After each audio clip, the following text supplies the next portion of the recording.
আসসালামু আলাইকুম গাইস, আপনারা কেমন আছেন? আমি তো আলহামদুলিল্লাহ ভালো আছি। আজকে সকালে বৃহস্পতিবার ঘুম থেকে উঠেই দেখি ঝুম ঝুম বৃষ্টি, মানে এত বৃষ্টি হচ্ছে। তো ঝটপট মাথায় চলে আসলো যে একটু পাতলা খিচুড়ি রান্না করি। পাতলা খিচুড়ি তো তেমনিতে খাওয়া হয় না, রান্না হয় না। তো যেই কথা সেই কাজ, বসিয়ে দিলাম। চাল ডাল সবজি ঘরে যা ছিল, পেঁপে আলু মিষ্টি কুমড়া সব কিছু দিয়ে একসাথে বসিয়ে দিলাম। আর যখন খিচুড়িটা হয়ে আসছিল তখন বাগারের আগে একটু সুজি দিয়ে দিলাম। সুজিটা দিলে কি হয়, খিচুড়িটা অনেক ঘন হয় আর খেতে ভীষণ মজা হয়।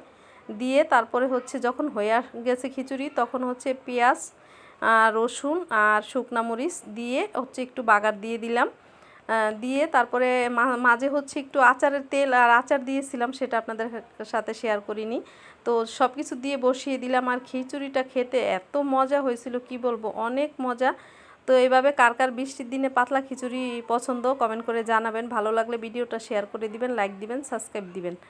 আর এই তো আমার খিচুড়ি কমপ্লিট হয়ে গেছে, আর খেতে কিন্তু অনেক লোভনীয় হয়েছে।